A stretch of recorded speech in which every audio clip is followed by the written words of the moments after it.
Boa tarde, ouvintes do Expo Favela Brasília 2025 Innovation. Estamos aqui em mais um episódio com nomes ilustres para bater um papo sobre todas as tecnologias que a gente tem conversado. Eu acho que a mesa de vocês foi muito interessante, trazendo a questão da ancestralidade, do futuro e como a gente pensar nesses meios das redes sociais e na comunicação no geral, para transbordar esses empreendimentos que estão aqui hoje com a gente.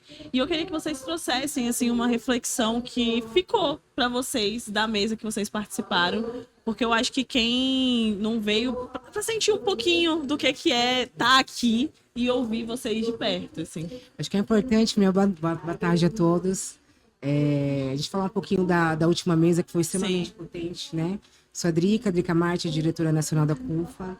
Estou mais um ano aqui, né, Mel? Sim. Prestigiando e fazendo com que essa Expo também seja mais uma potência. Exatamente. Então, esse ano nós estamos em 22 estados, GOG, e em Paris também. Nós fizemos, esse ano é o segundo ano que nós estamos fazendo em Paris.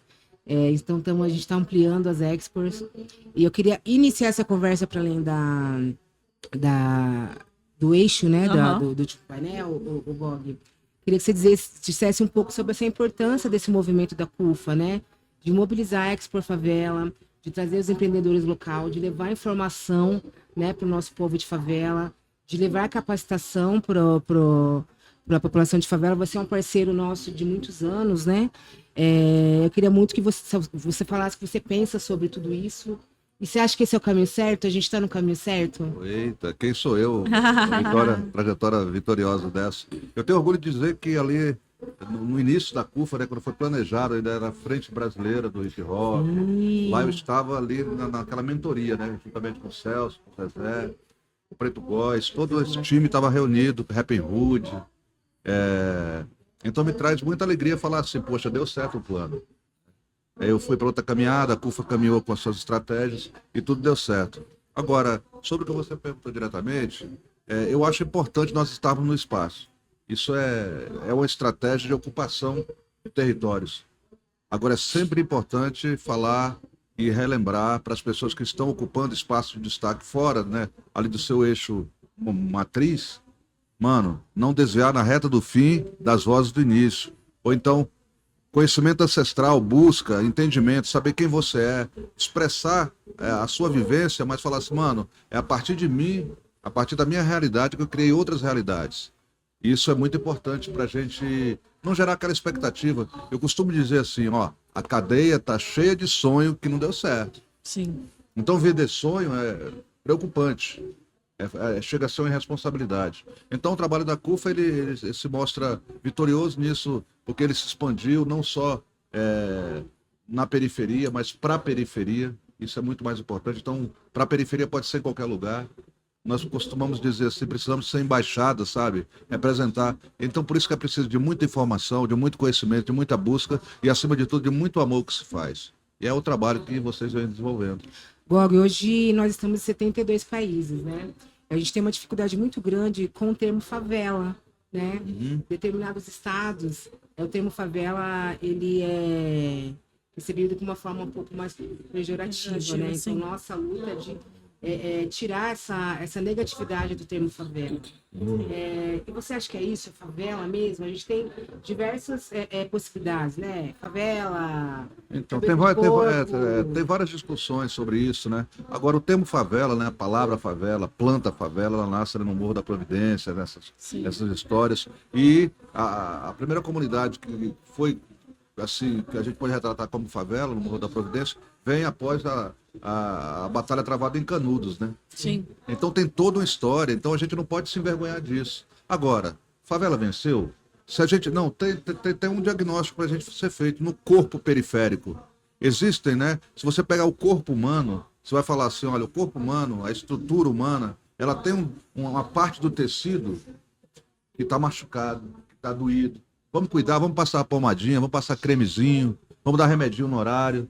Vamos nos apoderar da nossa tecnologia ancestral, das folhas, das folhagens, das plantas, para curar esse pedaço. É a favela, é a comunidade, a periferia. Então, eu tenho a perspectiva que quando eu vejo o Djonga, por exemplo, vencer, uma parte da favela venceu, mas no contexto geral, essa favela pejorativa, ela venceu o prazo de validade dela. A gente não quer mais favela para nós. Esse conceito de favela que os caras colocam só de um morro alto, onde mora muita gente que precisa de descer do morro para pegar o que tem do morro, fora do morro e voltar para o morro. Esse conceito para nós é um conceito ultrapassado. E através das nossas tecnologias, através das nossas buscas, das nossas pesquisas, é que nós podemos mudar essa realidade e trazer o conceito. O que é realidade para você, moleque? Sim. Parceiro, parceira. Realidade não é o que está aqui, mas é o que se constrói. Mãos à obra. Acho que é por aí, Pri. Sim. E a gente vai entendendo a importância das tecnologias, que foi um ponto importante da mesa que vocês participaram, dentro desses processos de fazer vencer, de dar acesso às possibilidades. Porque, igual você falou, vender sonho é de fato muito complicado. A gente vai vendo algumas frustrações ao longo do caminho e entendendo os processos. E percebendo, assim, eu acho que até uma provocação, de que quando a gente tem esses acessos, tem o conhecimento, a gente vai entendendo algumas possibilidades e conseguindo explorar o que o mundo oferece, assim, pra gente. Eu acho que ainda mais hoje em dia, a gente vê essa perspectiva do sonho, para quem veio da periferia, sempre é algo que é vendido pela mídia, né? Uhum. Explicitamente, assim, eu acho que primeiro, a gente tem que dar esse acesso ao conhecimento. Eu acho que, apesar de parecer uma coisa muito básica ainda hoje em dia, eu acho que a gente percebe que ainda a gente está longe, sabe? O trabalho de base, ele é muito importante, sabe? A gente está ali atuando, fazendo coisas simples, às vezes um coletivo, uma atividade quando você é criança, muda a sua perspectiva e até mesmo você vê que tem outra possibilidade, a não ser aquela que é vendida, sabe? Às vezes parece que, sei lá, antigamente você achava só que você podia ser jogador de futebol, mulina, atriz, modelo.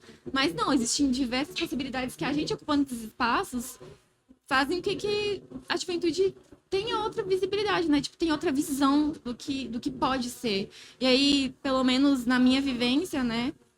Ou às vezes conversando com o meu irmão mais novo, às vezes eu falo: como assim? Na sua escola não tem isso, não tem aquilo, ninguém fala sobre isso, porque quando eu tava na escola, eu só fui descobrir o que era vestibular no último ano do terceiro ano, então não tive tempo de me preparar. E aí eu fui correndo atrás, né? E aí fui atrás de cursinhos comunitários. Uhum. E aí fui nessa jornada, encontrei pessoas que estavam nessa mesma jornada.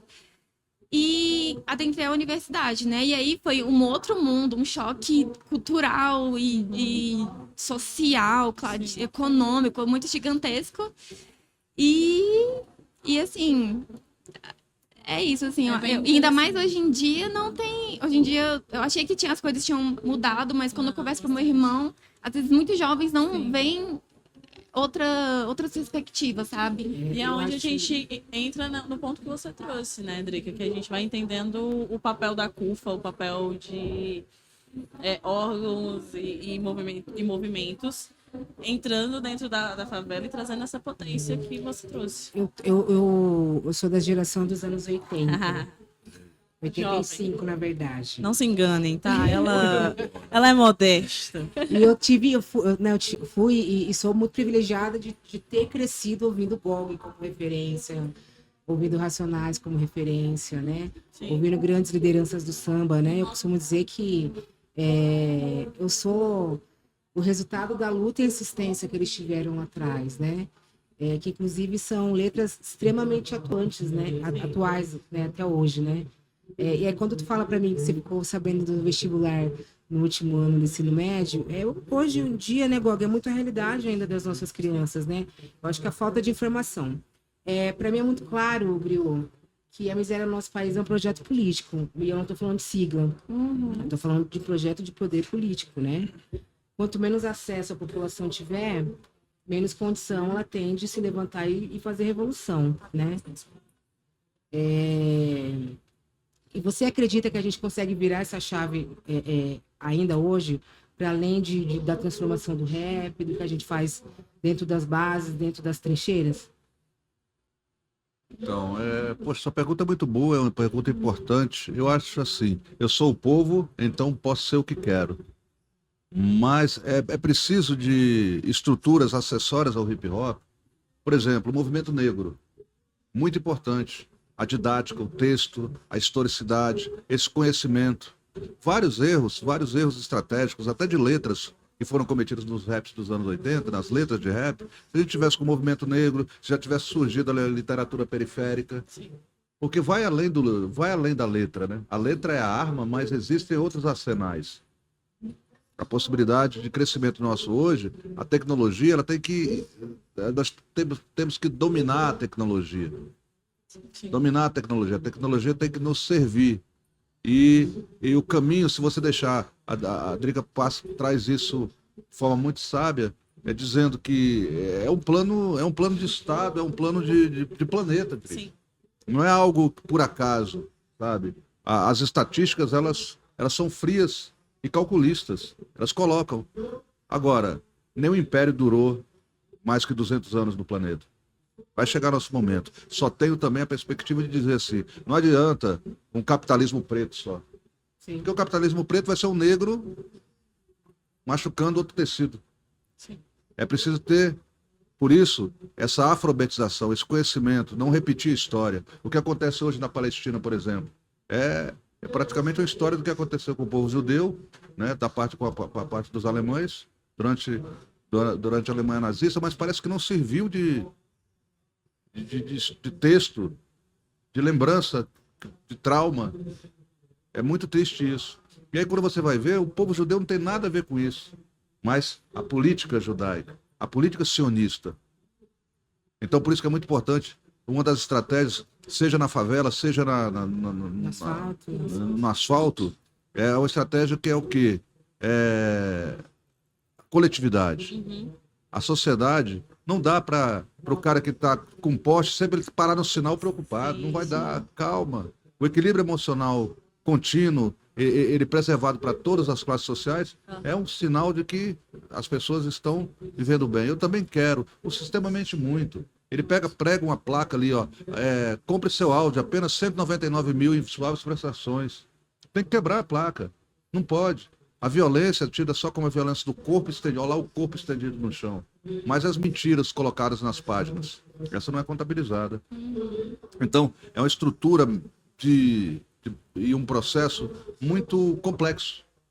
Mas que os movimentos sociais, o movimento negro, as pessoas que veem que não existe a revolução de um só. Outra mentira, a revolução de um só é vaidade.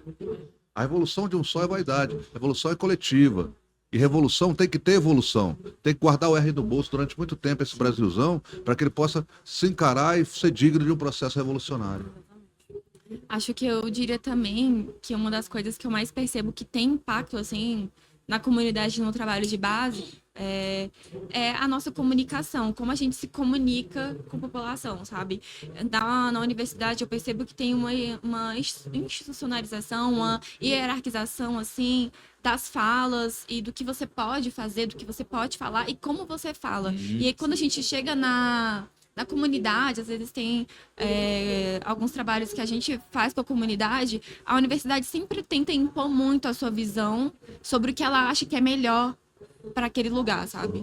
E eu acho que tanto a forma como as pessoas da universidade se comunicam com a periferia tinha que mudar. E eu acho que a forma como a gente chega lá, sabe? Eu acho que tem que ser totalmente diferente, sabe? Eu acho que isso afasta as pessoas do que era pra ser, sabe? Às vezes você chega lá com uma linguagem super institucional que a pessoa não vai entender. E às vezes parece que é de propósito. E às vezes eu acho que é mesmo de propósito. Eu tenho uma lembrança aqui, que é uma música do Racionais. Ele fala assim, a rua me atraía mais do que a escola. E aí, o Mel, parece que o problema é do aluno. Sim. A rua me atraía mais que a escola. Enquanto o Estado não entender, e as pessoas não entenderem que o problema da escola, que não é escolha, Sim. a escola não é escolha. A escola é uma imposição. Você está matriculado, não sabe por que foi, no dia você aparece lá de mochilinha, no primeiro dia de aula. Uniforme bonitinho. Sim. Não é? Cara, e é muito interessante mesmo essa questão da comunicação. Esses dias eu tava trocando uma ideia com uma amiga minha, eu não vou lembrar qual é a música agora, mas ela tava falando de uma situação de uma conhecida dela, que foi justamente, a menina tava saindo da escola, um homem abordou ela, oferecendo ela a fazer favores para ele. ela vendia alguma coisa pra ele e ele ia dar uma grana pra ela, assim. E aí a menina pequena, na hora, ela lembrou de uma música, de um rap, que eu não vou lembrar agora, mas que falava justamente dessa questão de que em algum momento a rua poderia ser sedutora, assim, no sentido de, tipo, vão te vender um futuro mais fácil, só que ele não necessariamente vai ser mais fácil. E aí, nessa situação, por causa da música, por causa de que em algum momento alguém se comunicou com ela na linguagem dela, na linguagem que ela entende, ela conseguiu identificar sozinha, uma criança, né? Assim, vou botar, eu acho que a menina tinha uns 12, 10 anos, conseguiu identificar sozinha que era uma situação de perigo, sem necessariamente ter sido imposto a ela que, olha, esse não é um futuro para você, esse é um lugar errado. E o que você traz é justamente isso, né? A gente vai pensando em todos esses temas que estão sendo debatidos aqui, para algumas pessoas é muito distante, justamente por não entender a linguagem. Eu sou da área social, né? Sou da área social por formação. Sim. Então a gente observa, né, algumas realidades de alguma outra forma. Tive privilégio de estar no prêmio Paulo Freire, como você foi homenageado. E lá nós tivemos uma senhora de Recife que foi alfabetizada com 80 anos. 80 anos. 80 anos. E dentro do discurso dela, foi lindo porque ela estava lendo o discurso dela. E ela falou ali pra gente da dificuldade que ela tinha, que ela não se sentia inserida no mundo.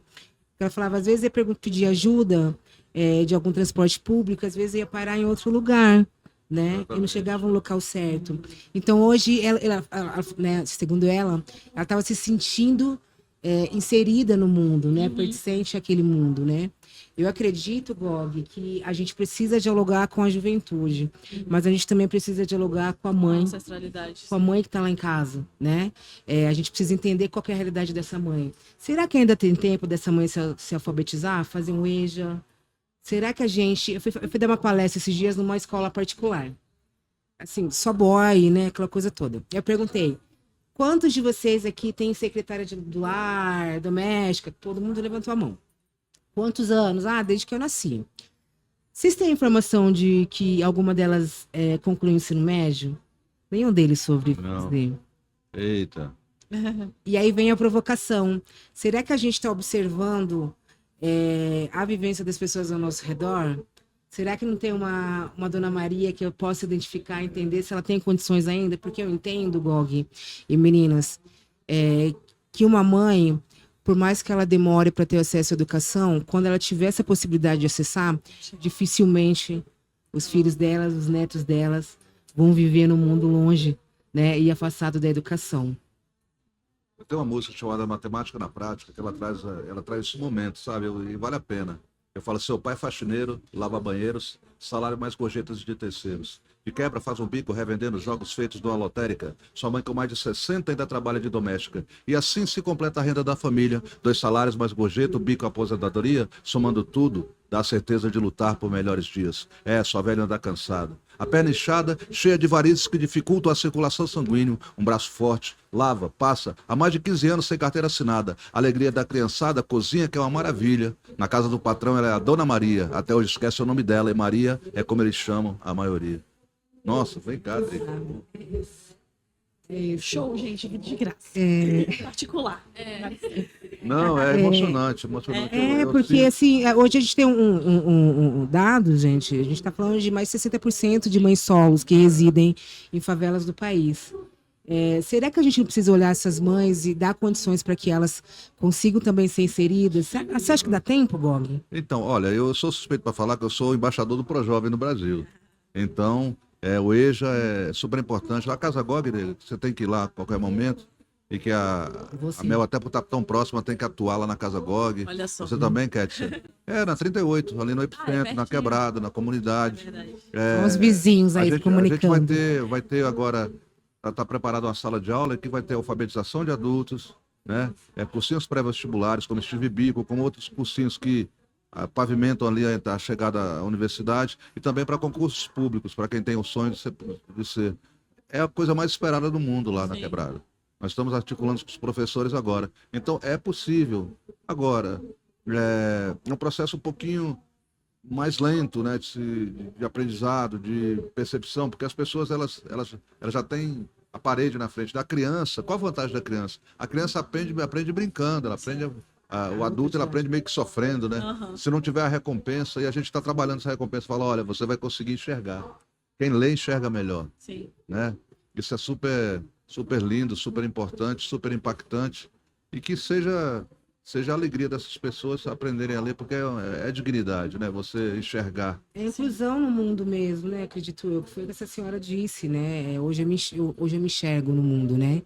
Eu me vejo no mundo, que deve ser muito, muito difícil, né? Sim. Você não conseguir acessar, né? Deixa eu te entrevistar um pouquinho, que você é interessante, deixa eu perguntar. Como é que foi o processo da Drica, assim, se descobrir? Porque mulher negra no Rio de Janeiro, acho que descobre rápido o que é, né, Drica? Né? Mulher, mas a provedora, essa cena que você é hoje, no sentido de ser um âmbar, né? Hoje a militância virou meio que um clichê, né? A gente fala que o pessoal romantiza muito, né? A militância, a mulher negra. Sou de uma época que a gente não tinha shampoo de cabelo pro meu cabelo, né? Que a gente conhecia a babosa, o óleo de cozinha, você lembra? Não tinha boneca, né? Então a gente aprendeu a se reinventar nessa época, né? E o povo fala muito da militância. A militância pra gente que é da quebrada foi um movimento de sobrevivência. Sim. Né? De estudar na escola, e o coleguinho, você via que o coleguinho não tinha tênis, você pegar um tênis em casa e levar pro coleguinha. O coleguinha não ter lanche, você levar e precisava dividir com o coleguinha da escola, né? Então, a militância mesmo, e esse movimento que a gente tem de amparar mesmo um ao outro, é desde sempre. É desde sempre. É louco, o que a Drica tá falando. A revolução vem da periferia porque a periferia sabe dividir, ela sabe, já foi buscar o açúcar na casa do vizinho? Né? A farinha, né? Vai lá que tem. Gog, quantas coisas você tirou do armário da sua casa para dar para um vizinho seu?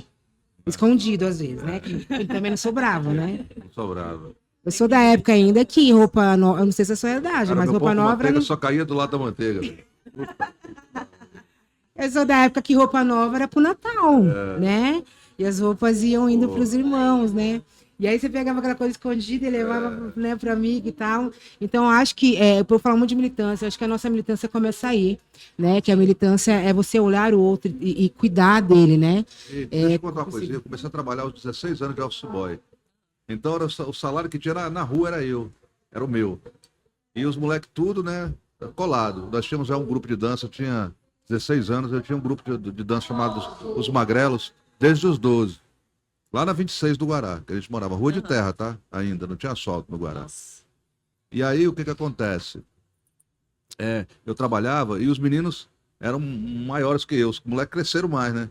E aí os caras calçavam 46, 44, meu sapato era 40, 41. E ganhava o sapato querida. 46. E aí tinha os concursos, baile, tinha que comprava o sapato branco. Eu comprava o sapato branco e levava uns 6 meião. O Freire calçava 46, tá ligado? Aí ele ia pra final do concurso e lascava tudo, né? Nossa. Ele ficava com os dedão assim, ó, dobrados dentro do 40, mas ele tinha um pé muito largo, né? Depois que eu ia calçar, não dava pra guardar. Então, era muito louco. A gente ia calçar vários meiões, né? Pra segurar ali, pra depois usar. E foi um tempo bom, porque a gente ganhava os concursos, perdia às vezes, poucas vezes, ganhava mais. E aí... a gente tem, até hoje, a gente tem uma amizade fortalecida. Todos os problemas, toda a distância, essa carreira artística minha. Praticamente todo final de semana eu estou no estado do Brasil, estou num local, estou num show, estou numa casa. Já teve Natal, Ano Novo, que a comunidade falou, queremos Gog aqui no Natal. E fui eu pro Natal e a família ficou em casa. Eu falei, e por isso que eu escrevi uma cena que minha família aprendeu. Conceito de família, e a gente tem que reescrever ele. Sim. Família, entendeu? Vamos derrubar esse muro, o vizinho também é a família. Porque quem cria a família é quem cria o cartório. Sabe, quem cria as cadeias, é o mesmo povo, o mesmo pensamento que criou. E eu não quero fechar com isso. Meu conceito de família é uma família universal, é família de gente, de ter uma responsabilidade, de ver ali caído, levantar. Não tem nada a ver com ato bom, com ato cristão. É ser humano coletivo, entendendo que, poxa, se alguém me ajudar ali, vai ser bom naquele momento, então eu vou ajudar em outro momento alguém. Espiritualidade. E quando a gente olha a história, a gente percebe o quanto a coletividade fez a gente chegar onde a gente chegou. E falando em chegar em alguns lugares, estamos chegando ao fim da nossa conversa. Que rapidinho. Mas a gente pode conversar lá fora, mesmo? não tem problema. Acabou, já foi. Já tava assim. Já... E eu queria que vocês deixassem uma mensagem pro pessoal. Acho que livre. Usem a criatividade de vocês. Tragam inspirem as pessoas. Eu acho que a minha mensagem seria pra gente continuar sonhando, sabia? Eu acho que, pelo menos pra mim, permanecer, a gente estava falando antes sobre sobrevivência e sobrevivência. E aí eu falei pro Gog que passei muito tempo na sobrevivência, ainda estou, mas agora eu estava mais na parte de sobrevivência. E eu acho que é isso, eu acho que a gente tentar continuar sonhando, porque sonhar já é resistência. Eu acho que dentro da nossa realidade, sonhar já é resistência, gente. Sim. Assim, não sei se eu tenho mais o que falar, porque, sabe... Às vezes eu vejo minhas colegas, assim, que fortalecem, assim, o movimento, que a gente tá junto pensando a mesma coisa. Às vezes é tão difícil, assim, tentar sair um pouco da ideia tradicional que impõe pra gente sobre, você tem que fazer concurso público, você tem que fazer isso, aquilo. Não que não seja bom, mas que às vezes tem outras possibilidades também e que a gente pode sonhar, você tem que se dar esse direito e sonhar é resistência, gente. Nesse mundo de hoje, continuar sonhando é resistência, eu acho que é isso. Eu fico muito feliz de ter encontros como esse, porque eu acredito muito na movimentação positiva do mundo, sabe? Sou uma mulher do orixá, né? A gente entende um pouco, né, da força da ancestralidade. Então eu fico muito feliz de conhecer pessoas, né, que movimentam o mundo. Né? A gente precisa de forças para continuar movimentando o mundo. Eu acho, inclusive, Gog, meninas, que esse mundo ainda tem jeito. Você acabou de falar que a revolução ela não é sozinha. Eu acho que movimentos como esse são importantes até para abanar nosso carvão, sabe, Gog? Porque tem dia que a gente acorda rebaixado. Você fala, meu, tá foda, sabe? Tá puxado. Ainda mais a gente mulher, né? Gog, a gente tem uma dificuldade hoje que as pessoas nos chamam de guerreira como se fosse um elogio. Eu tenho pavor de que me chamem de guerreira. Guerreiro. Vamos tá mimando essa mulher. Né? Porque assim, na verdade, né, a gente é guerreira, pois tem que ser. Sim. Né? Mas não precisa ser sempre, né? Pelo amor de Sim, Deus. Batalhas acabam. Né? Então eu fico muito feliz com esses encontros, porque acredito que a gente consegue movimentar o mundo tem jeito ainda. Então acho que é muito um movimento de somarmos força para que a gente consiga mudar realidades, mas diariamente mesmo, né? Eu gosto muito de dizer assim, eu gosto muito de saudar quem tem coragem, né? Então, saudações a quem tem coragem. Certo. Eu queria fazer uma reflexão aqui, pedindo aos moleques, principalmente dos 12 ali, aos 21, preservem seus corpos. Preservem seus corpos. Porque se você preserva o corpo, você tem um tempo, né? Um tempo para preparar a mente para a luta. E o que eles estão fazendo é exatamente tirando a possibilidade de que isso chegue, retirando nossos corpos de circulação. Então é muito duro. Preserve seus corpos, né? Comam o que for melhor, o que você conseguir. Durmam bastante, é bom dormir. Quem dorme se refrigera. O dormir não é do preguiçoso, é do inteligente também, saca? Ter cuidado e respeito, ter o medo como um aliado e não como uma covardia. Sim. Não é? Exatamente. E eu tenho que contar mais as coisas, sei lá. Porque, Gente, dá uma hora de podcast, porque é o seguinte, é só para fechar o podcast, a gente tem espaço, mas a gente está falando de sobrevivência, mas de sobrevivência também. É uma coisa muito aliada hoje, outra. A gente evolui, conta para falar de sobrevivência, mas aí vem a sobrevivência e tira esse corpo de circulação. E eu tenho a vivência, Mel, de assim, de ter quase 35 anos de hip hop, e você voltar na quebrada, e aquele moleque mais talentoso, e Gog? Sabe? E não foi nenhuma, nem duas, nem três, nem quatro, nem cinco, nem seis, foram dezenas de vezes. Então, eu tenho que dizer isso. Eu acho que é o que eu queria falar para fechar a minha participação aqui nesse podcast maravilhoso. Obrigado, meninas. Eu aqui, bendito fruto. Entre as parceiras, também são guerreiras, mas as parceiras. Tá bom? Vamos, deixa eu comandar aqui, ó, esse finalzinho. Vai. Coisa boa. Muito obrigada a você que ficou ouvindo a gente até agora. Obrigado, espero que você tenha tirado o melhor dessa conversa. E até o próximo podcast.